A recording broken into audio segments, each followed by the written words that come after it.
신약성경 디도서 3장 1절에서부터 15절까지 말씀입니다. 너는 그들로 하여금 통치자들과 권세 잡은 자들에게 복종하며 순종하며 모든 선한 일 행하기를 준비하게 하며 아무도 비방하지 말며 다투지 말며 관용하며 범사의 온유함을 모든 사람에게 나타낼 것을 기억하게 하라. 우리도 전에는 어리석은 자요, 순종하지 아니하는 자요, 속은 자요, 여러 가지 정욕과 행락의 종노릇 한 자요, 악독과 투기를 일삼은 자요, 가증스러운 자요, 피차 미워한 자였으나 우리 구주 하나님의 자비와 사람 사랑하심이 나타날 때에 우리를 구원하시되 우리가 행한 바 의로운 행위로 말미암지 아니하고 오직 그의 긍휼하심을 따라 중생의 씻음과 성령의 새롭게 하심으로 하셨나니 우리 구주 예수 그리스도로 말미암아 우리에게 그 성령을 풍성히 부어주사 우리로 그의 은혜를 힘입어 의롭다 하심을 얻어 영생의 소망을 따라 상속자가 되게 하려 하심이라. 이 말이 미쁘도다. 원하건대 너는 이 여러 것에 대하여 굳세게 말하라. 이는 하나님을 믿는 자들로 하여금 조심하여 선한 일을 힘쓰게 하려 함이라. 이것은 아름다우며 사람들에게 유익하니라. 그러나 어리석은 변론과 족보 이야기와 분쟁과 율법에 대한 다툼은 피하라. 이것은 무익한 것이요 헛된 것이니라. 이단에 속한 사람을 한두 번 훈계한 후에 멀리하라. 이러한 사람은 네가 아는 바와 같이 부패하여 스스로 정죄한 자로서 죄를 짓느니라. 내가 아데마나 두기고를 내게 보내리니 그때 네가 급히 니고볼리로 내게 오라. 내가 거기서 겨울을 지내기로 작정하였노라. 율법교사 세나와 및 아볼로를 급히 먼저 보내어 그들로 부족함이 없게 하고 또 우리 사람들도 열매 없는 자가 되지 않게 하기 위하여 필요한 것을 준비하는 좋은 일에 힘쓰기를 배우게 하라. 나와 함께 있는 자가 다 내게 무난하니 믿음 안에서 우리를 사랑하는 자들에게 너도 무난하라. 은혜가 너희 무리에게 있을지어다. 아멘.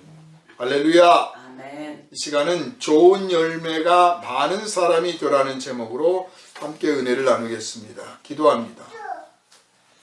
거룩하신 아버지 하나님, 계절이 이제 깊어가고 있습니다. 추수한 사람들은 벌써 곳간에 그것들을 다 들여놓고 또 여러 과일과 채소들도 거두어들이고 있습니다. 이런 영혼의 수확이 우리 앞에도 있게 하여 주옵소서.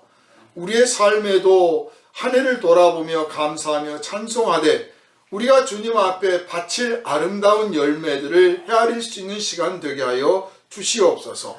이 시간 주님의 말씀 들을 때 오직 성령께서 감화와 감동을 허락하시고 지혜와 지식을 더하시며 믿음을 굳게 하시고 그리스도 예수 안에서 우리에게 부어주시는 사랑이 뜨거워지게 하여 주셔서 좋은 열매가 많은 사람이 되라는 말씀의 제목 그대로 우리의 삶에 좋은 열매가 많이 맺어질 수 있는 결단을 하게 하시고 주님 앞에 보고하는 시간 되게 하시고 감사하는 시간 되게 하시고 서로의 열매들을 칭찬하며 기억하며 하나님께 영광 돌리는 시간이 되게 하여 주시옵소서. 아멘. 참석하지 못한 주님의 자녀들의 형편과 사정을 아시오니 멀리서도 주님의 말씀에 붙들림 받게 하시고 하나님께 영광 돌리게 하여 주옵소서. 우리를 원하신 예수님 이름으로 간절히 기도하옵나이다. 아멘. 할렐루야. 아멘. 정말 황금빛 햇살이 눈부신 계절이에요. 가을은 그 어느 때보다도 햇살이 눈부시고 참 아름답습니다. 저 개인적으로는 참 살아있는 게 고맙다, 감사하다가 느끼는 계절이 가을이에요. 뭐 풍성한 수확을 봐서가 아니고 그 쓸쓸히 떨어지는 낙엽을 보는데도 그 햇살이 참 아름다워서 하나님, 제가 이 눈부신 햇살을 볼 수 있게 해주셔서 감사합니다. 그리고 항상 가을이 되면 그 아름다움에 감사하면서도 나도 주님 앞에 설 날이 이제 조금 더 다가왔구나. 내일 당장 부르심을 받아서 하나님 앞에 서게 되더라도 후회 없이 살아야겠다. 그리고 그분 앞에 가서 보고할 것들이 있어야겠다. 그런 다짐을 항상 합니다. 그래서 오늘 말씀을 전할 때는 좀 더 엄숙한 마음도 들고 또 보다 더 감사하는 마음도 풍성해집니다. 정말 과실마다 열매들이 주렁주렁 열려 있어요. 아주 자랑스럽게 열려 있습니다. 자랑할 만하고 칭찬받을 만합니다. 우리가 보기에는 그저 나무 심었으니까 저렇게 자라서 꽃 피고 열매를 맺는구나 이렇게 생각하겠지만, 사실 나무 입장이 돼보면 나무는 아주 그냥 치열한 싸움을 했던 거예요. 뿌리를 박으려고 고생을 했고, 그냥 그 뿌리가 고운 흙에만 들어가는 게 아니라 바위를 뚫기도 하고 모래를 뚫고 자갈밭을 헤치고 이렇게 나가잖아요. 그리고 옆에서 또 잡초들이 났는데 그것들과 영양분을 뺏기지 않으려고 막 다투고, 또 비바람이 불고 비가 많이 와서 아주 또 너무 넘치는 경우도 있고, 또 비가 안 와가지고 그저 그 명맥만 유지해야 되는 경우도 있고, 그렇게 아주 길을 써가면서 거기에 또 해충도 달라붙잖아요. 이것저것과 싸우고 견디고 참고, 그러면서도 자기가 살아있다는 사실을 참 감사하면서 열심히 자라줬기 때문에 꽃도 피고 그리고 열매도 맺는 거예요. 그래서 칭찬받아 마땅한 거죠. 가만히 있지 않았다는 거예요. 이게 우리 성도들이 배워야 될 중요한 겁니다. 가만히 있지 않습니다. 가만히 있으면 아무것도 얻질 못해요. 오늘 본문은 바로 그 점에 대해서 말씀을 우리에게 하고 계십니다. 아무리 좋은 종자를 심었더라도 관리를 잘못하면 수확의 때가 됐을 때 거둘 게 없잖아요. 그 관리를 잘한다는 게 그 나무 자체는 자라고, 만약에 수확을 얻기로 작정하고 심은 농부라면 또 그 나무가 잘 자라도록 해야 돼요. 다시 말해서 내 스스로가 잘 자라도록 노력해야 되며, 내 스스로가 또 나를 잘 관리해야 돼. 이 두 가지 측면이 있는 거죠. 성도들도 하나님 앞에서 자라날 때 그냥 하나님께서 내 예수 믿으니까 때가 되면 예수 닮은 열매 많이 맺을 거야, 그렇게 생각하는 거 잘못 아닙니다. 우리 안에 성령이 계시고 우리가 예수 그리스도의 형상을 닮은 모습으로 거듭나게 되었으니까 말 그대로 가만히 있어도 뭔가 되기는 되겠죠. 그러나 여기에 놓치고 있는 게 있어요. 우리가 살면서 그냥 먹고 살기만 하는 사람과 자기 몫을 해내는 사람과 딱 비교하면 다르지 않습니까? 제 주변에는 정말 그냥 살아있는, 자기 몫이나 자기가 마땅히 해야 될 것이 무엇인지 모르기도 하고 알지만 해내지 못하는 그냥 살아있는 사람들이 있어요. 참 가족들이 안타까워하고 본인 자신도 안타까워합니다. 어디서부터 단초가 잘못 끼워진 건지, 어디서부터 첫걸음이 잘못된 건지 정말 감도 안 잡힐 만큼 멀리 와서 그냥 살아있기만 한 거예요. 참 안타깝죠. 그런가 하면 정신적으로나 육체적으로나 건강하지 않는데 어떻게 쓰든지 자기가 뭔가 좀 해보겠다고, 물론 하는 도중에 성공은 10%고 실패가 90%예요. 그 실패가 90%면 결국 누군가에게 좀 민폐를 끼친다는 이야기예요. 자기에게도 괴로움을 안겨주고 손해를 나게 만드는 거예요. 그렇지만 그 10% 성경을 바라보고 뭔가를 또 하려고 몸부림치는 사람들이 있어요. 그거를 너 가만히 있어라, 너 가만히 있어라 이렇게 하면 그 인생은 그저 식물인간이 되는 겁니다. 그러나 그래, 그 10%를 귀하게 여기고 90%의 실패도 좋아, 10%의 성공이 얼마나 아름다운지 몰라. 아니 1%라도 좋으니 도전해라 하고 격려하고 지지해주고 밀어주면 이 사람은 정신적으로나 육체적으로나 모든 면에서 건강하지도 않고 넉넉하지 않은데도 계속 도전을 합니다. 그리고 살아있음에 감사하고 살아있음을 하나님 앞에 영광을 돌리며 감사를 하게 되는 거예요. 또 어떤 사람들은 모든 조건들이 넉넉하고 잘 갖춰져 있어요. 그래서 그걸 가지고 정말 내가 살아있다는 게 참 보람있구나 감사하구나 할 만큼 많은 일들을 하면서 정말 삶이 풍성해져 가는 그런 모습을 보여주는 사람도 있습니다. 또 그런가 하면 정말 부족한 게 별로 없어 보이는데 뭐 하나 부족한 게 없는데 아무 성과도 없이 빈둥빈둥하면서 그냥 보내는 사람도 있어요. 보잘것없는 식물이요 곤충이요 보잘것없는 나무지만 우리가 배워야 되는 거예요.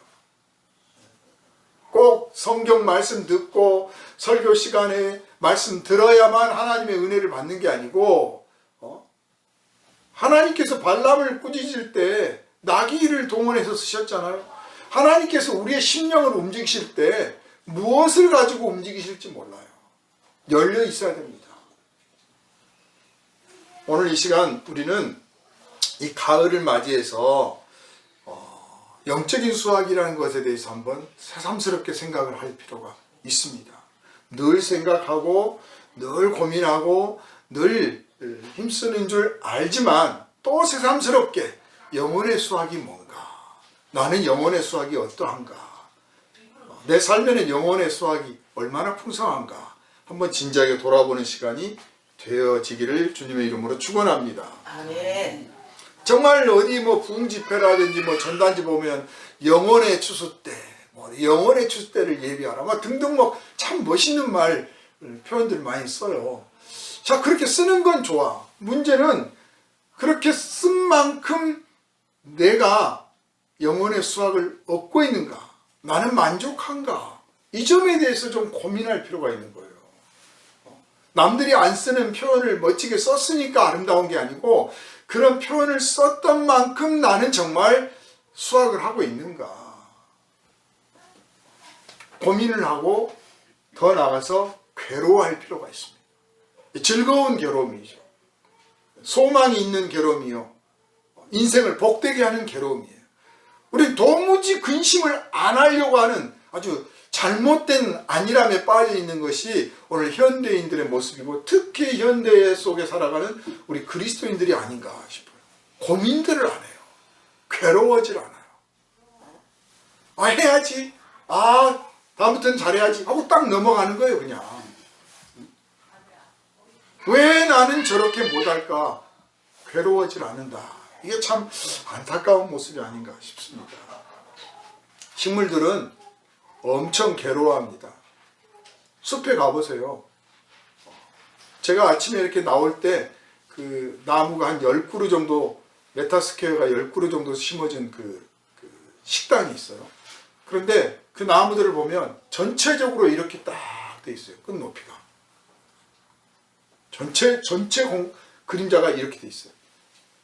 서로 잘하려고 하니까 계속 서로 올라가야 햇빛을 조금이라도 더 많이 받잖아요. 그러니까 곱게 쭉쭉 올라가는데 제일 많이 받은 애가 아무튼 키가 큰 거예요. 그 옆에는 못 커. 그러니까 계속 하는데, 그러면 한쪽이 딱 찌그러지거나 기울어지거나 그 이듬해는 달라져야 되는데 여전히 계속 가는 거예요. 치열하게 경쟁을 하는 거죠. 사도 바울의 서신서를 보면 아주 이 복음을 전하고 예수 앞에 섰을 때 칭찬을 받으려고 다른 사도들보다, 다른 성도들보다 누구보다도 더 많이 칭찬을 받으려고, 그리고 누구보다도 더 많은 사람에게 그리스도를 나타내려고 내가 좀 고생을 하면 어떠냐, 내가 좀 아프면 어떠냐, 아니 내가 죽은들 어떠하리 해가면서 아주 치열하게 아주 경쟁을 하면서 해왔다는 사실을 우리가 발견할 수 있어요. 뭐 우리 교회 성장시키고 우리 교회 자랑하려고만 경쟁하지 말고 예수 앞에 가서 내가 칭찬받을 게 많아야겠다. 예수 앞에 가서 상 받을 게 많아야겠다. 이왕이면 내가 칭찬을 더 받아야겠다. 그런 욕심을 좀 품고 아주 열심히 뜨겁게 살아가는 주님의 성도들 되시기를 부탁을 드립니다. 아멘. 거룩한 열정이고 거룩한 욕심이고 거룩한 수고예요. 거룩한 괴로움입니다. 이런 것들이 있었기 때문에 성장을 했던 것이고 영적 깊은 데까지 들어갈 수가 있었던 거예요. 가만히 앉아서 설교를 깨달아야 되겠고 말씀을 깨달아야 되겠고 기도를 많이 해야 되겠고 가만히 앉아서 되는 게 아니고 열정을 품고 괴로워하면서 왜 나는 저 사람들보다 못하는가. 여러분 성도들은 세 가지 괴로움을 갖고 있어야 돼요. 왜 나는 저 사람들보다 기도를 적게 하는가? 왜 나는 저 사람들보다 성경을 적게 하는가? 왜 나는 저 사람들보다 복음을 전하는 일을 적게 하는가? 이거 괴로워해야 됩니다. 이 괴로움이 없으면 세상 편한 신앙생활 하는 거예요. 세상 편한 생활. 아무도 탓하는 사람 없어요. 아무도 꾸짖지 않아. 아무도. 하나님께서도 뭐 꾸짖고 그러시지 않아. 그래, 이건 상 받는 일이니까 상을 네가 좋아서 네가 받는 거지 뭐. 네가 안 받겠다면 내가 다른 사람한테 줄게.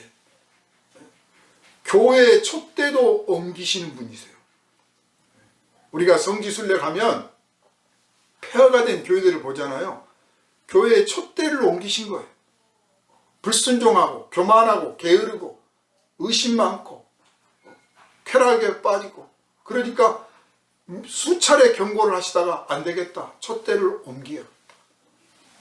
교회의 촛대도 옮기시는 분이신데 상 받으려고 조건을 마련하시는데 상 받기 싫다는데 막 매달려가면서 제발 상 좀 받으세요. 그럴 수 있습니까? 안 하시는 거지. 그래, 싫은 말하라. 내가 다른 사람에게 상 받을 기회를 주리라.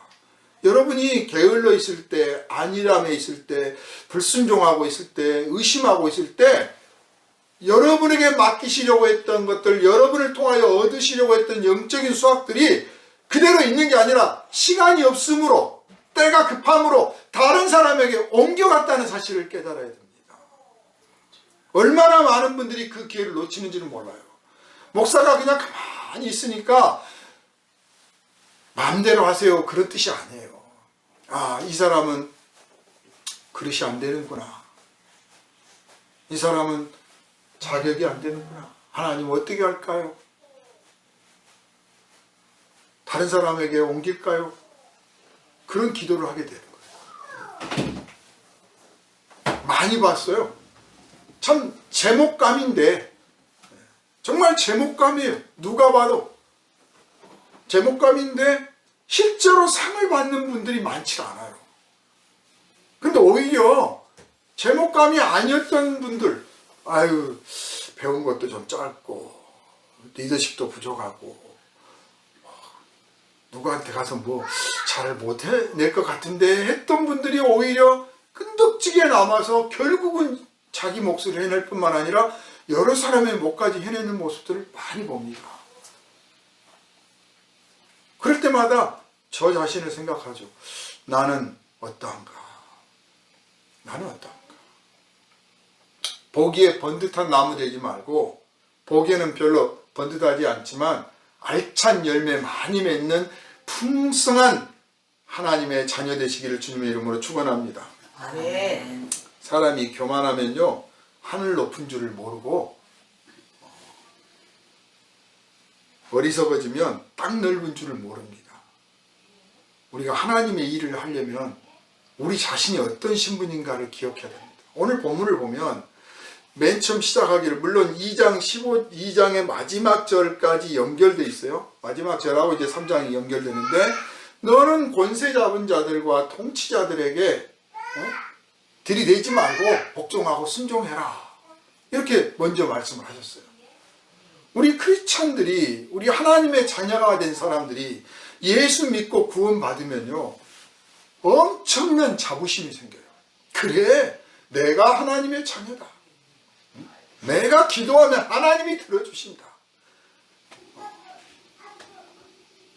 심판의 때를 배우고 하나님의 은혜를 알고 그리스도의 영광과 그 십자가의 도리와 능력을 알고 막 그러다 보니까 막 가슴이 막 커지는 거예요.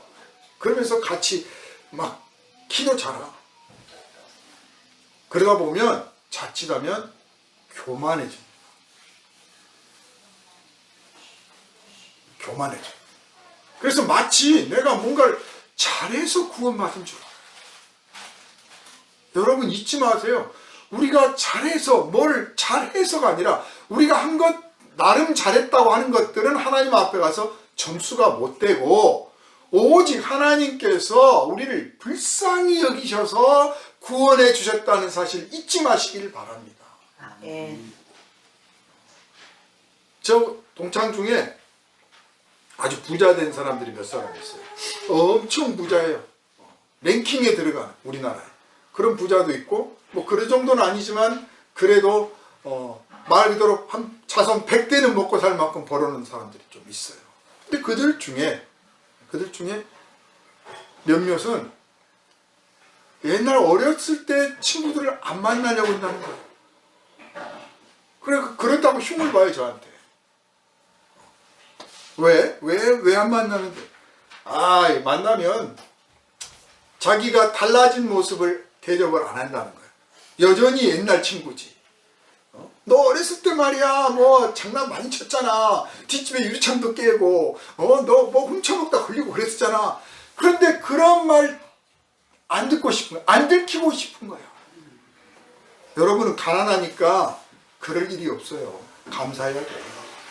그런데 조금 갔잖아요. 좀 지위가 높아지고 조금 제법 뭐 좀 가지게 됐잖아요. 그런데 찾아와가지고 야 너 예전에 훔쳐먹다 걸린 거 기억나냐? 이러면 왜 옛날 걸 갖고 그래? 자꾸 손살에 치게 돼 있어요.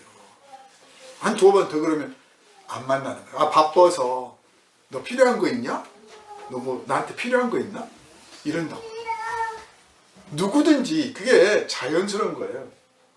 누구든지 자기의 과거에 부끄럽고 슬프고 아프고 죄악된 모습을 들키고 싶지 않습니다. 말을 해도 내가 말해야지. 네? 저 사람 도둑놈이었어요 하는 것보다 저는 여러분 도둑이었습니다 이렇게 내가 말하고 싶지 저 사람 도둑이었어요 이 말은 안 듣고 싶은 거예요. 네? 신앙 간증 집회 가보십시오. 다 자랑스럽게 자기가 무슨 과거에 지은 죄가 무슨 자랑거리나 되는 것처럼 막 말을 해요. 저는 여러분 뭐 죄인이었습니다. 뭐 했습니다. 그런데 먼저 저 사람 아주 나쁜 사람이야 못된 사람이야 누가 그러면 인상이 팍 굳어져. 그게 정상이라니까요. 누구든지 자기의 이 죄악된 과거 특히 이 못된 성품이나 이런 것들은 안 들키고 싶은 거예요. 저지른 손으로 행한 것들 뭔가 말로 했던 것들 이미 드러난 것들이야 들켜도 어쩔 수가 없지만 마음에 품었던 이 성품 마음 안에 품었던 이 죄악들 안 들켰던 것들이잖아요. 아무도 몰라. 내가 얼마나 고집스럽고 시기심이 많으며 악독한지 고집스러운지 교만한지 아무도 몰라. 내가 그걸 잘 컨트롤해가면서 안 들키고 살아왔으니까 이건 안 들키고 싶은데 누가 내가 사실 네가 옛날에 엄청 싸가지가 없었거든 내가 말을 안 해서 그렇지 이러면요 너하고 말 안 해. 안 나가는 거야. 안 만나. 그러다 보니까 동창회 안 가. 친구 모임 안 가. 그리고 이제 잘 나가는 사람들끼리만 다 모이게 되어 있어요. 우리 크리스찬이 이럴 수도 있어요. 아니 많이들 그래요. 자기가 지난날 얼마나 흉악한 죄인인지를 몰라. 다 잊어먹었어. 심지어는 뭐 구원파 여러분 들어보셨죠? 구원파 구원파 같은 데 가면 그 죄악을 왜 기억을 하십니까? 예수께서 이미 십자가에 못 박히셔서 우리의 죄를 다 깨끗하게 씻었는데 왜 지나간 과거를 기억하느냐? 그거 사탄이 갖다 준 거다. 마귀가 갖다 준 거다. 오늘 성경이 거짓말한 거예요. 그죠? 거짓말 하신 거잖아요. 우리도 전에는 어리석은 자요 순종하지 아니한 자요 속은 자요 여러가지 정욕과 행락에 종노릇한 자요 악독과 투기를 일삼은 자요 가증스러운 자요 피차 미워한 자였어. 성경이 거짓말합니까? 우리를 다시 한번 일깨워 주시잖아요. 그러니까 그런 거짓된 가르침에 속지 마세요. 그 마음을 달래주는 말이야. 우리는 마음을 달래주는 말이 필요한 게 아니라, 심리적 위로가 필요한 게 아니라 영혼을 바로잡아주는 말씀이 필요한 거예요. 영혼을 치유하고 영혼을 새롭게 하는 말씀이 필요한 거지, 우리의 심리에 만족을 주고 위로를 해주고 잠깐 즐겁게 해주는 이 말씀이 필요한 게 아니에요. 오늘날 이 말씀들이 바로 그런 방향으로 가고 있는 게 문제인 거예요. 왜 그렇게 문제가 되도록 됐습니까? 우리가 그런 말을 듣고 싶거든. 사람이 원하니까 사람이 원하는 말을 하는 거예요. 하나님이 원하시는 말씀을 해줘야 되는데, 하나님은 지금 우리에게 이 말씀을 하십니다. 너희가 지난날 어떤 죄인이었는가를 기억하라. 이 기억하라 그 말은 교만하지 마라 그 말이죠. 나대지 마라. 나대지만 안 하면 되는 건가? 사실 궁극적인 목표가 그게 아닙니다. 우리에게 이 말씀을 기억하라고 하신 것은 단순하게 교만하지 마라 그런 뜻이 아니고 더 큰 의미가 있어요.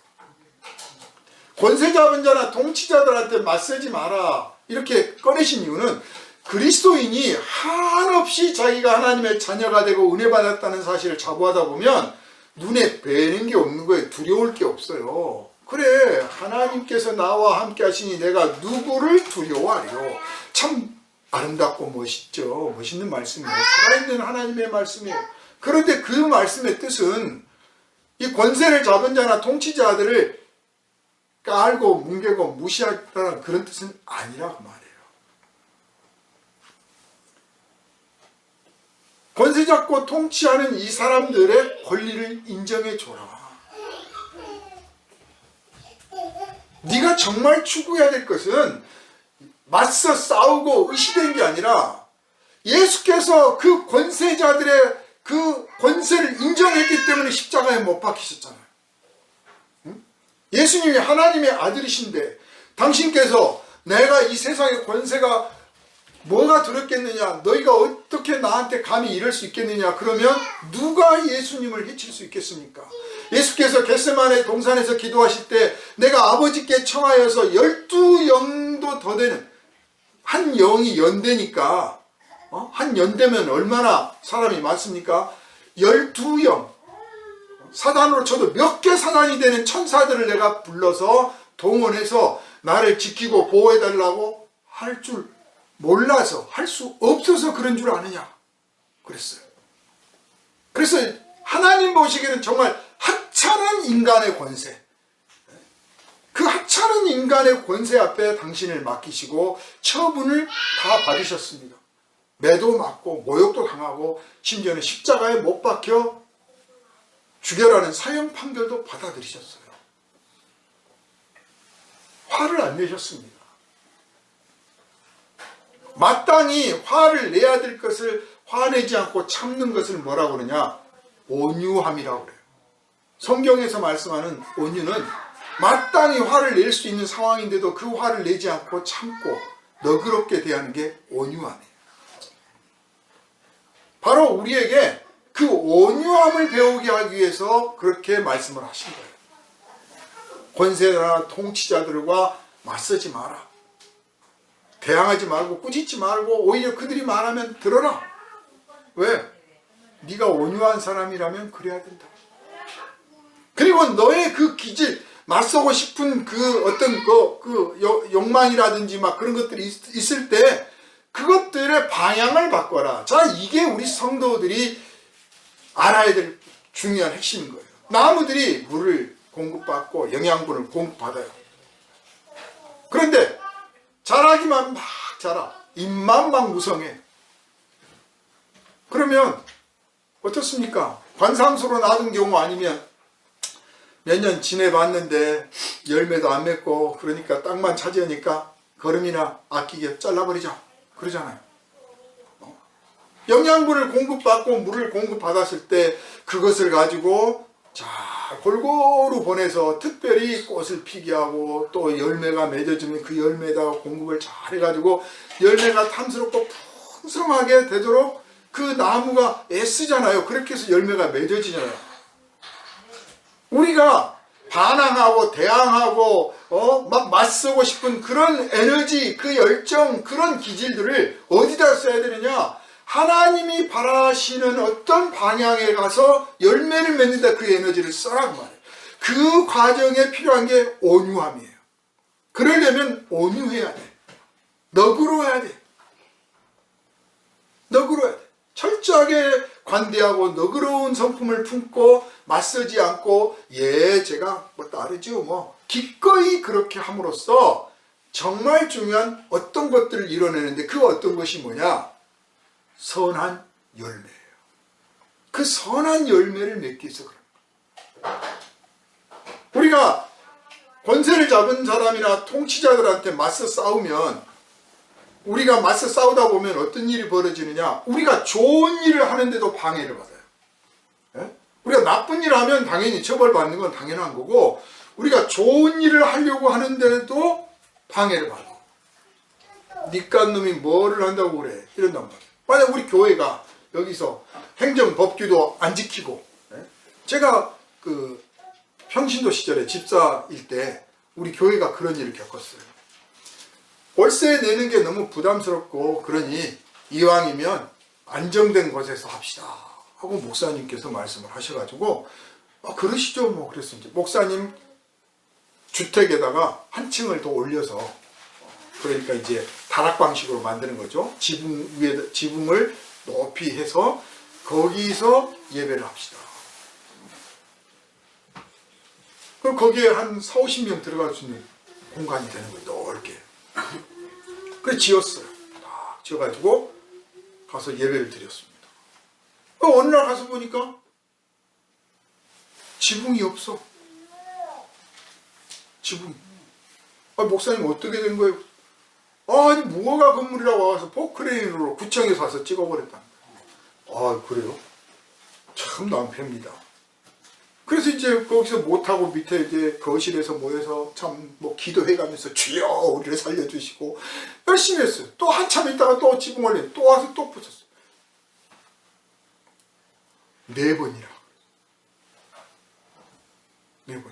그래 이제 목사님 도대체 이 경위가 어떻게 된 겁니까? 그랬더니 이거 구청 국회의원 아무개 씨하고 구청장이랑 있는 자리에서 제가 우리 교회에 지붕을 이렇게 올려서 거기서 좀 예배를 하겠다고 그랬더니 구청장님 그러시죠? 그랬다는 거예요. 그래서 내가 했는데 허가를 안 받고 했다고 부쉈다. 그래서 이거 이러면 안 되는데 해서 또 국회의원한테 내가 이렇게 지었더니 와서 부숴버립디다. 그래서 국회의원 나서서 좀 도와주세요. 그랬더니 힘이 없는지 끝발이 없는지 도무지 안 통한다. 그래서 제가 좀 나서 보겠습니다. 그래서 결국 이제 수습을 했습니다. 나서가지고. 경위를 들어보니까 구청장이 말했으니까 됐다는 거예요. 행정이라는 게 어디 그렇습니까? 뭐를 내서 신고를 해서 지붕 좀 고치겠습니다 해서 하면, 그러면 정식으로 이제 건축법상의 규정을 지켰는지 안 지켰는지 최소한 형식적인 서류라도, 말 그대로 구청장님이 허락했다 하더라도 서류라도 내야 된다는 거죠. 근데 서류를 안 내는 거예요. 서류를. 구청장이 됐다는데 왜 서류가 필요하냐고 버티는 거예요. 세상 물정을 모르신 거죠. 그냥 좋게 말해서. 오랫동안 해외에 계시다 보니까 세상 물정을 모르셔서 그런 거니까 이해하시고 내가 서류를 이렇게 준비해서 할 테니 해결해라. 아직 처음에 괘씸죄에 걸려가지고 4번 부수면요 괘씸죄예요. 제가 말씀드리려고 하는 게 그거예요. 괘씸죄에 딱 걸리니까 교회가 하는 일이 뭡니까? 그냥 하나님께 영광 돌리고 예배하고 말씀 배우는 것만 하는 건 아니잖아요. 봉사활동도 하고 전도도 하고 구제도 하고 뭔가 선한 일을 해야 되는데 아무 일도 못하는 거예요. 비 오면 비용도로 깨져. 협조도 안 해줘. 그 교회는 안 돼요. 기회도 안 줘요. 그러니까 우리가 이 권세 잡은 자나 통치자들과 척을 지게 되면 맞서 싸우면 정말 우리가 해야 될 일들, 복음을 전하고 봉사를 하고 구제를 하고 전도를 하고 뭔가 정말 해야 될 일을 할 때 못하게 되는 거예요. 방해를 받아. 무슨 권세가 무서워서도 아니고 자칫하면 이 본문하고 로마서에 있는 말씀을 가지고 권세와 통치자에게 복종하라고 하나님께서 가르치셨습니다. 그래서 이거 뭐 불의한 권력에도 복종해야 됩니까? 막 그런 질문들을 해요. 실제로 말씀을 왜곡시켜 가지고 불의한 권력에도 복종하도록 했어요. 그러나 이 말씀의 뜻은 불의하고 악한 정부한테도 순종해야 되고 복종해야 된다, 그런 뜻으로 하신 말씀이 아니고 너희가 선을 행하는 데 있어서 방해받지 않으려거든 그래야 된다는 뜻이고, 또 나아가서 정부와 권세자와 통치자들이 선한 일을 하도록 하기 위해서가 그렇다는 뜻이에요. 오늘날같이 민주사회에서는 옛날에야 뭐 왕정시대니까 정말 힘이 없어도 맞서지 못하지만 오늘날은 권세가 누구한테 나옵니까? 국민한테서 나오잖아요. 모든 권력은 국민으로부터 나온다고 돼 있잖아요. 그러니까 말할 자격이 있죠. 얼마든지 외칠 자격이 있어요. 그렇지만 알아둬야 될 게, 이 일이 우리가 정말 해야 될 선행을 하는 데 있어서 방해가 되지 않도록 해야 된다. 그런데 신앙생활을 하다 보니까, 은혜를 좀 받다 보니까, 기도했더니 응답받고 뭐 그러다 보니까 자신감이 넘치고 무서운 게 없어. 무서운 게 없어가지고 야, 내가 기도하면 대통령도 내 자를 수 있어 이놈들아, 뭐 이런 정도 배짱이 생기는 거예요. 그래서 나와 정견이 좀 다르거나 뭐 판단이 좀 다르면 그거 맞서가지고 막 이 사탄들 죽여야 한다고 난리가 나는, 지금 한국 땅에 크리스찬들이 그러고 있어요. 지금 좌파우파 갈려가지고. 도대체 예수 십자가의 피로 구원 얻었다는 걸 기억이나 하고 있는지 모르겠다. 우리가 예수 십자가의 피로 구원 받았다는 사실을 기억이나 하고 있느냐. 바울 사도가 오죽하면 이걸 지적을 하잖아요. 너희가, 우리도 전에는 어리석은 자요, 순종하지 아니하는 자요, 속은 자요, 여러 가지 정욕과 행락에 종노릇한 자요. 참 처음에는요, 처음 부분은 어리석은 자요, 순종하지 아니한 자요, 속은 자요, 참 우리 잘못이 아니야, 네 잘못이 아니야 쪽으로 쫙 하다가 뒤로 갈수록 정욕과 행락에 종노릇한 자요, 악독과 투기를 일삼은 자요. 그래, 내 잘못은 아니야 했던 것이 아니라, 그것만이 아니라 사실 내가 의도적으로 잘못한 것도 얼마나 많으냐. 들켰든 안 들켰든 하나님은 다 알고 기억하고 계신다. 그런데 마치 그런 일이 없었던 것처럼, 내가 뭘 잘해서, 내가 공로를 세워서, 심지어는 내가 믿었다는 사실이 대단히 공로가 되는 것처럼 착각하는 분도 있어요. 믿음이 의야, 믿음이. 의롭다함을 얻는다고 했지, 믿음이 의가 아니란 말이에요. 믿었더니 의롭게 여겨주신 거지, 믿음 자체가 의가 아니란 말이에요. 이게 착각하면 안 되는 거예요. 믿음은 하나님께서 주신 선물을 감사합니다 하고 받은 것에 불과해요. 무슨 대단한 겁니까? 선물은 하나님이 주신 거지. 그런데 선물을 주신 분께서 받았다는 사실을 귀하게 여기시고 아름답게 여기시고 의롭게 여겨주셔서, 그래, 내가 너에게 주는 이 선물을 네가 마다않고 받아들이니 너 참 기특하구나 해주신 거예요. 그런데 그걸 뭐 대단한 것처럼 내가 예수 믿을 때 말이에요 해가면서 신앙의 연륜이 좀 쌓이면 1년차 때는 그런 말 안 한다니까요. 근데 한 3년만 딱 넘기면 거의 다 그래. 3년 딱 지나면요, 내가 믿을 때 나도 그랬거든 막 해가면서 대단히 자기가 뭘 잘한 것처럼 생각해요. 알고 보면 다 하나님이 주신 기회, 하나님이 주신 안배 속에서 이루어진 일이에요. 도무지 하나님이 하셨다는 게 없어. 다 내가 했다.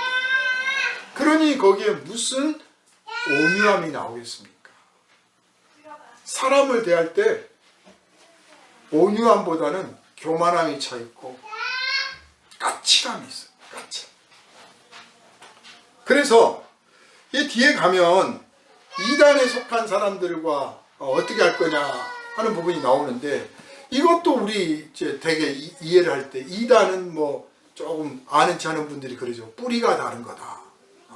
출발은 같은데 뿌리가 다르다. 아니, 뿌리가 출발이지 무슨 소리예요? 뿌리가 이단이잖아요. 이게 논어에 나온 말씀 이단. 번역할 말이 마땅치 않으니까 이단이라고 번역을 했는데 애초부터 다른 거예요. 애초부터. 단서를 잡았다. 그러니까 뿌리, 이 파고 들어갈 조건을 찾아냈다는 거예요. 실마리를, 저 안에 있는 실마리를 찾아냈다는 뜻이잖아요.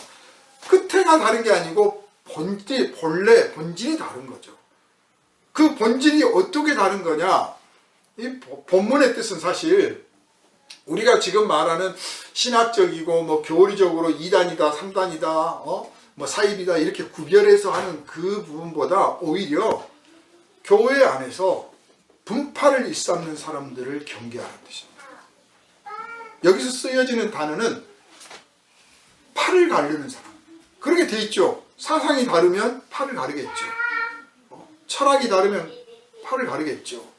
누구를 싫어하고 누구를 좋아하면 나는 무슨 파, 누구는 무슨 파 갈라지겠죠. 서로 이단이 되는 거예요.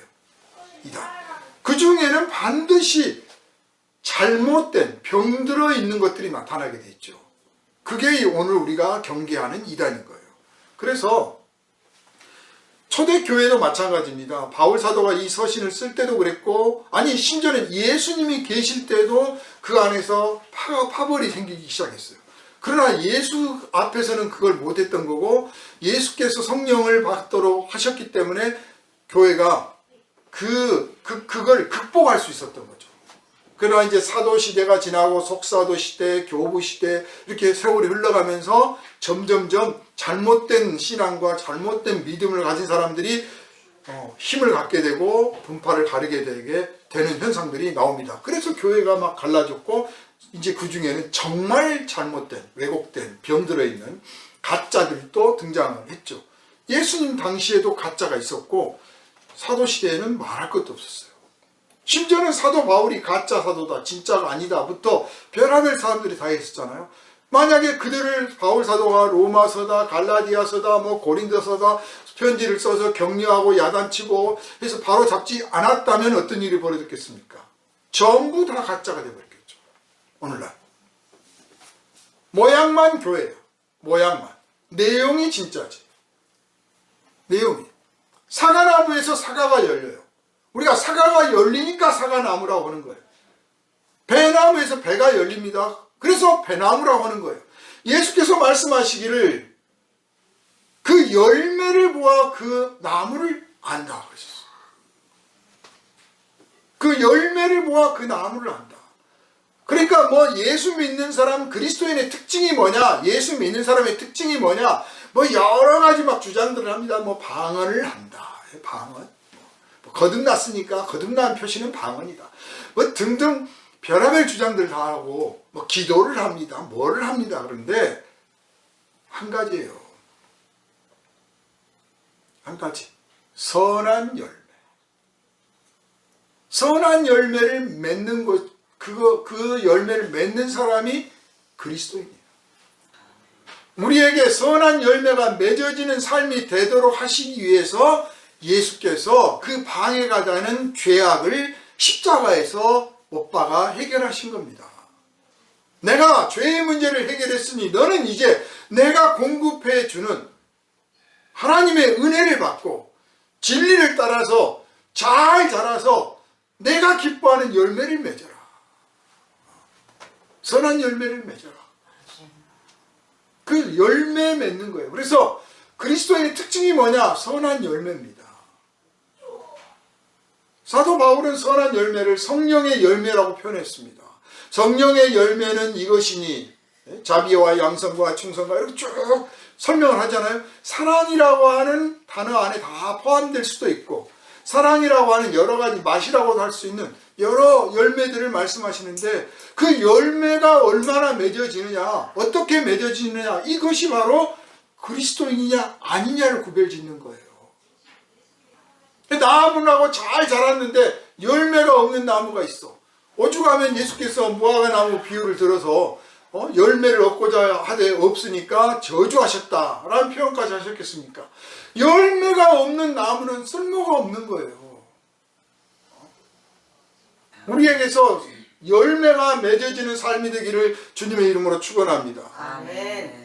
근데 이 열매를 맺어 가려고 할 때 두 가지가 필요하죠. 하나는 내적으로 물과 영양분을 공급받는 거예요.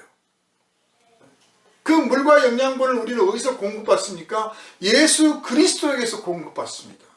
예수 그리스도에게서 어떻게 공급받습니까? 성령께서 공급해 주십니다. 통로가 돼서. 즉 우리가 기도하고 말씀을 배우고 말씀에 순종하고 우리가 행동할 때마다 성령께서 도우시고 이끌어 주시고 또 인도해 주시고 채워 주셔서 우리가 예수에게서 더욱더 뿌리를 깊게 박도록 해 주시고 거기서 얻어지는 영양분과 물을 우리에게 공급받도록 해 주셔요. 성령께서. 이걸 잘 받으면 우리는 저절로 잘하게 돼 있어요.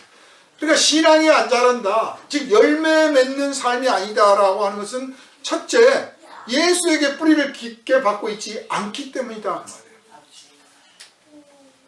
예수에게 뿌리를 깊게 받고 있으면 예수로부터 그 모든 것들이 공급이 되는데 그걸 공급받지 않으니까 안 자라는 거예요. 안 자라니까 열매 맺을 것도 없어요. 그러니까 여러분이 만약에 나는 예수 믿은 지 오래됐는데 내 삶에는 별로 열매가 맺는 게 없는 것 같아. 그러면 한번 깊게 돌아봐야 됩니다. 내가 뿌리를 깊게 내리고 있는가? 네? 허당인가? 여름에 태풍 한번 쫙 불잖아요. 그러면 뿌리째 뽑혀 있는 나무들이 있어요. 가서 보십시오. 뿌리가 깊은가? 동글해요. 아니 이렇게 큰 나무가 알고 보니까 뿌리가 요거밖에 안 되네. 요거밖에 안 됐구나 그래. 그런데 뭐 바위틈에 뭐 저기 자갈밭에 도대체가 저 나무 살 수 있을까 싶었던 나무들은 태풍이 아무리 불어도 끄떡이 없어. 이 가서 보세요. 캘 수도 없어. 뿌리가 얼마나 깊은지. 그러니까 삶의 조건이 아무리 열악하고 험하더라도 그리스도께 뿌리를 깊이 내리는 인생은 절대 부러지거나 넘어지지 않습니다. 그러나 뿌리가 얕으니까 바람 한번 불면 넘어지는 거예요. 금방 시들고. 그럼 내가 뿌리를 깊게 받고 있는가? 아니면 내가 뿌리를 박았는데 어떤 나무들은 보면 뿌리를 박았는데 뿌리가 잘라져 있는 것들이 있죠. 뿌리가 잘라져 있어. 공급이 안 되는 거죠. 잊어버린 거야. 내가 처음 믿을 때 처음 열정을 갖고 주님을 섬기고 주님 앞에 기도하고 막 눈물로 말씀만 들어도 기도만 해도 찬양을 불러도 막 눈물만 막 나오고 은혜를 받고 있을 때 뿌리가 막 깊어졌는데 어느 틈엔가 내가 게으러지고 교만해지고 방탕해지고 뭐 그러다 보니까 뿌리가 마르는지 뿌리가 누가 밟고 지나가서 잘라버렸는지 돌아보지 않아가지고 과거의 기억만 있지 실제가 없는 거예요. 실제로 뿌리가 박혀있질 않아. 그래서 영양분이 공급이 안 돼. 얕은 거죠.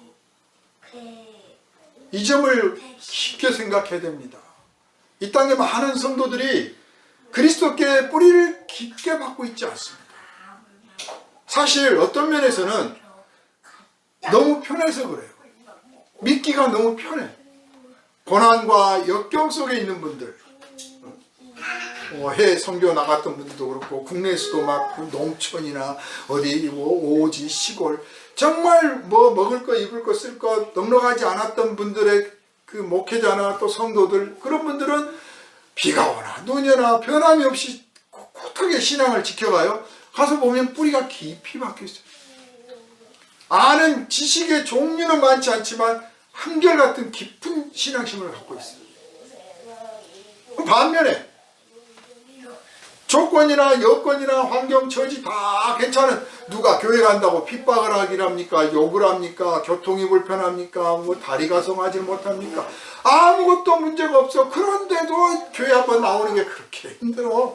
말씀 한번 듣고 있는 것도 그렇게 힘들고 성경책 한번 들여다보기도 그렇게 힘들고 아무튼 뭐가 그렇게 힘들지 몰라. 뿌리 내릴 틈도 없어. 그래서 흔히 뭐 그런 표현들을 해요. 일본 선교를 이제 하신 분들이 만나면 그런 이야기를 하십니다. 일본은요, 양복을 입은 거지라고 생각하시면 돼요. 일본 사람들은. 잘 입었는데 속은 거짓입니다.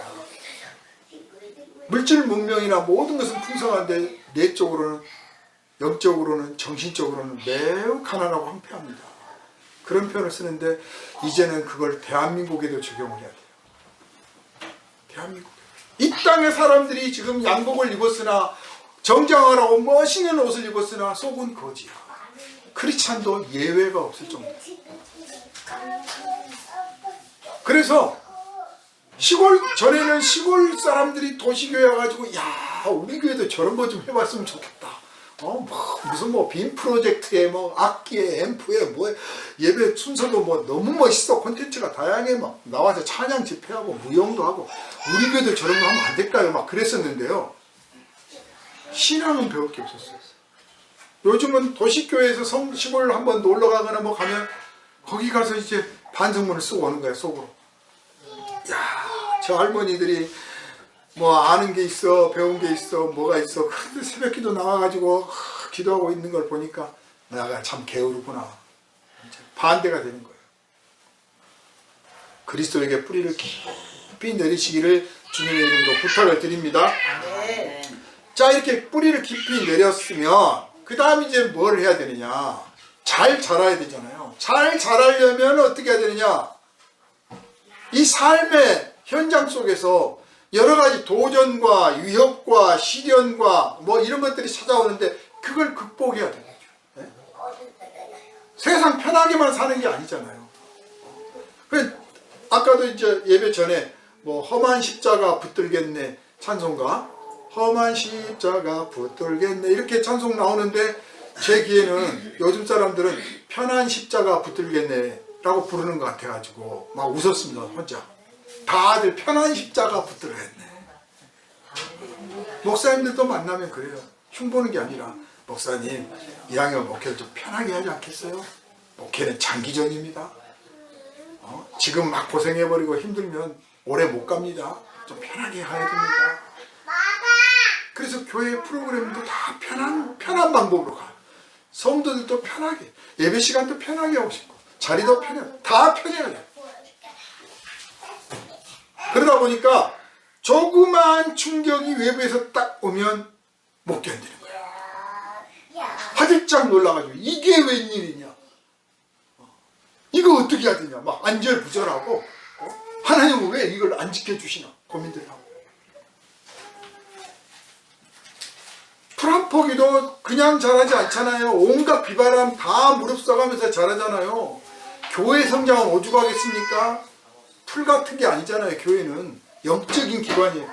온갖 사탄의 괴계와 방해가 있고 도전이 있게 마련이에요. 그런데 그런 속에서 자라나야 돼요.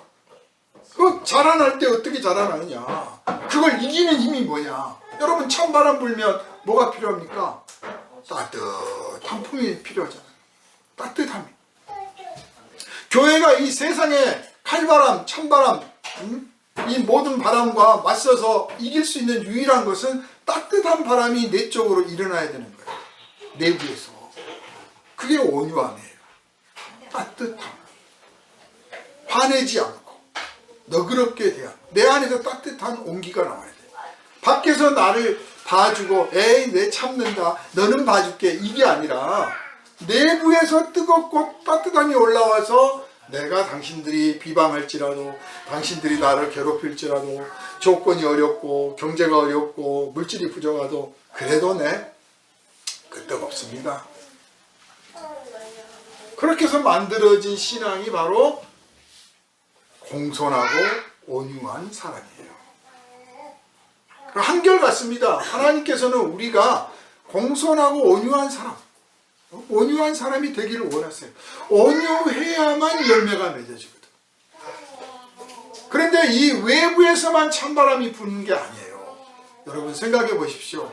여러분이 열매를 풍성하게 맺지 못했던 이유, 향기로운 열매를 제대로 맺지 못했던 이유는 외부에서 여러분을 흔들어대고 찬바람이 불어서만이 아니라 내부에서, 내 안에서 찬바람이 쌩쌩쌩 불어가지고, 툭하면 찬바람이 불어. 에이 짜증나, 에이 막 이 소리가 막 입에서 나올 만큼 내 안에서 찬바람이 쌩쌩 불어서, 그래서 내 스스로 체온을 떨어뜨려 가지고 내가 스스로 안 자라는 거예요. 그래서 열매가 없어. 우리 성도들이 심각하게 생각해야 됩니다. 심각하게. 이단 산단들만 찬바람 부는 게 아닙니다. 내 안에서 이 찬바람이. 사랑하는 여러분, 이렇게 해서 이제 에너지를 공급받고 외부에서 오는 모든 것들을 극복하고 내 내부에서 일어나는 이 찬바람을 극복해가면서 뭘 하느냐? 뭘 하는 거예요? 우리는 돌덩이가 아니에요. 그런데 예수께서는 이 돌덩이를 명하여 떡이 되게 하리라고 하셨잖아요. 옛날에 나온 어떤 소설에 보면 실제로 예수께서 돌을 명령해서 떡이 되게 하신 장면을 묘사한 소설도 있어요. 그 소설은 또 어떻게 써졌냐? 고대 전승에 의하면 실제로 예수님이 그러셨다는 거예요. 광야에서.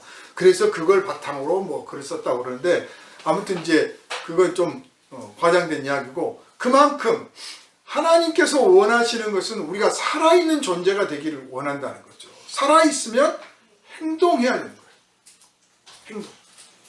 말씀을 들었으나 행동하지 않으면 아무 소용없어요. 그건 죽은 말씀이에요. 내 스스로 말씀을 죽여버린 거예요. 내 스스로 성령을 외면하는 것이요, 내 스스로 성령을 누르는 거예요. 그러다 보면 성령께서 이거 안 되겠다, 얘한테 있다가는 한 번도 내가 빛을 못 보고 제 꼴을 못 보겠구나, 떠나자, 이 사람을 떠나야겠다. 성령이 떠날 수 있습니다. 교만하고 불순종하고 의심하고 악하고 방탕하게 살아서 성령이 떠나는 경우도 있습니다. 당연히 성령이 떠나시겠죠. 오래 참지 않으시고. 그러나 아무 일도 안 하니까, 열매 맺을 만한 어떠한 일도 시도한 적이 없어. 듣기는 들어, 알기는 알아. 옆에서 봉사했다, 옆에서 전도했다, 옆에서 기도했더라, 뭐 했다가 많이 들어. 그리고 자기가 한 줄 알아. 예수님이 십자가 지셔서 내가 구원받다 보니까 저 사람이 한 것도 다 내 것인 줄 안다니까요. 아무 일도 안 해. 그러면 열매가 없습니다. 이 디도에게 사도 바울이 편지를 써서 결론 끝부분에 가서 그러잖아요. 열매 없는 자가 되지 않게 하라. 무슨 열매를? 그 위에 나오죠. 선한 열매를. 선한 열매가 없으면 사실 부끄럽다는 거죠. 그래서 돈을 못 벌어서 부끄럽고, 못생겨서 부끄럽고, 좋은 옷을 못 입어서 부끄럽고, 좋은 차가 없어서 부끄럽고, 이런 부끄러움 말고 선한 열매가 없어서 이 부끄러움을 느낄 줄 알아야 건강한 신앙으로 가고 있는 거예요. 그런데 이거는요, 가만히 있으면 되는 게 아니에요. 여러분 스스로 생각해 보십시오. 가만히 있었더니 내가 선한 일을 할 수 있었다. 거의 없습니다. 아주 특이한 경우만 그런 케이스가 있어요. 다 누군가한테 자극을 받아야 돼요. 배워야 된다고 말이죠. 배워야 돼요. 저 미국 뉴욕에 간호사로 가가지고 가난하고 어려워서 못 살아서 이제 간호사 공부를 해가지고 미국만 가면 좀 살 수 있지 않을까 싶어가지고 미국 가려고 간호사 공부를 했어. 그래서 이제 간호사로 미국을 갔어. 미국은 지금도 간호사가 부족해요. 여러분 미국 가서 정착하고 싶으면 간호사 신청하세요. 간호사 공부하세요. 아주 학원도 있어요. 계속 부족해요. 가서 이제 미국에 정착하고 몇 년을 살았어요. 열심히 살았습니다. 그래서 시민권이 나왔어. 그러다가 이제 어머니를 모시고 왔어. 늙으신 어머니 모시고 왔어. 어머니 모시고 왔더니 어머니가, 야, 나는 불쌍한 사람들 돕다가 죽을란다. 저 불쌍한 사람들 나 좀 도와야겠다. 아니 미국이 얼마나 좋은 나라입니까? 거기 가서 살려고 갔더니 어머니 하신 말씀이 저 불쌍한 사람들 좀 도와야겠다는 거예요. 지금 미국에도 노숙자가 많다니까요. LA 인구가 거의 1000만인데 그 중에서 10만 가까이가 노숙자예요. 10만이 넘어요. 뉴욕도 10만 가까이 돼요. 지금 계속 늘고 있습니다. 어머니가 그러시니까 월급 타가지고 먹고 쓰고 진짜 그냥 딱 먹고 쓰고 빼고 나머지는 다 이제 노숙자 돕는 일에 쓰신 거예요. 어머니가. 그러다가 봉사활동을 하시다가 길가에서 돌아가셨어요. 봉사활동 하시다가 갑자기 더 힘들다 하고 딱 돌아가신 거예요. 그래서 이제 딸이 어머니 장례를 치르고, 우리 어머니 평생 소원이 이거였는데 내가 다른 일을 할 수 없다. 그래서 직장 사표 내고 퇴직금 받아가지고 뉴욕시에서 그 홈리스들, 노숙자들 돕는 일을 지금까지 하고 있어요. 평생을. 뭐 그런 분들이 한둘이 아니죠. 세계 곳곳에 한국인들 중에 그런 분들이 많아요. 내가 살아서 뭘 할 거냐 생각을 해, 판단을 해. 그러나 움직이지 않으면 아무 소용이 없는 거예요. 행동해야겠구나. 어머니가 행동했듯이 나도 행동해야겠구나. 삶을 딱 정리하고 오직 여기다가 내 목표를 세워야겠다.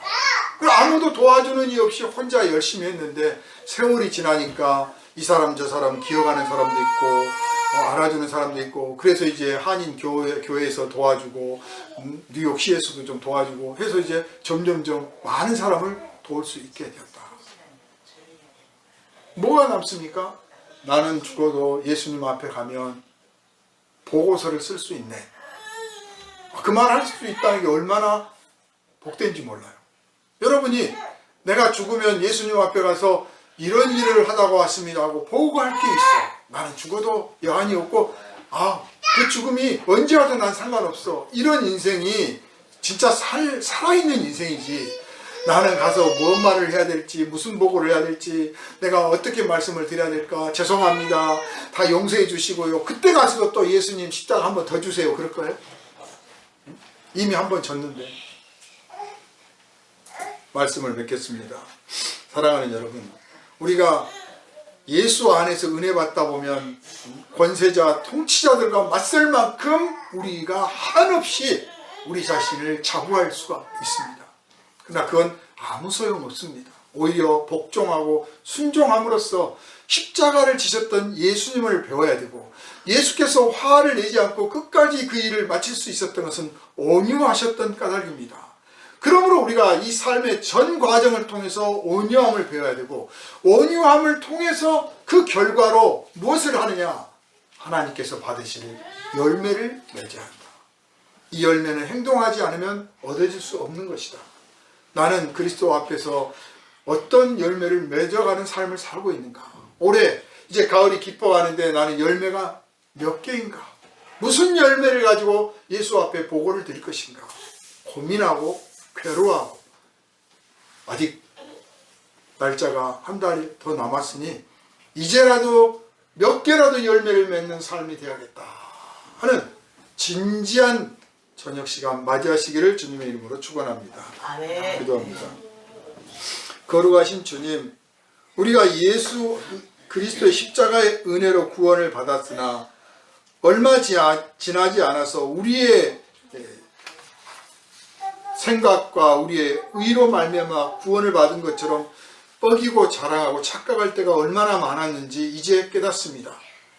주님은 십자가를 온유함으로 지셨습니다. 그 온유함을 배우게 하여 주옵소서.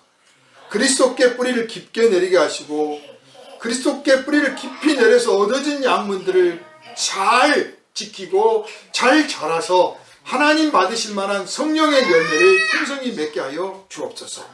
우리가 맺을 수 있는 선한 열매 중에 첫 번째가 기도하는 것입니다. 형제와 이웃들을 위해서 기도하게 하여 주옵소서. 심지어는 나를 미워하고 핍박하는 사람들을 위해서도 기도하게 하여 주옵소서. 나아가 이제 우리가 손으로 발로 행동해서 봉사하게 하여 주옵소서. 가난한 자를 돕게 하여 주시고 어려움에 처한 자를 이끌어 주게 하시고, 그리스도를 알지 못하는 자들에게 생명의 복음을 전하는 일에 우리의 힘을 다하게 하여 주옵소서. 우리를 구원하신 예수님 이름으로 간절히 기도하옵나이다. 아멘.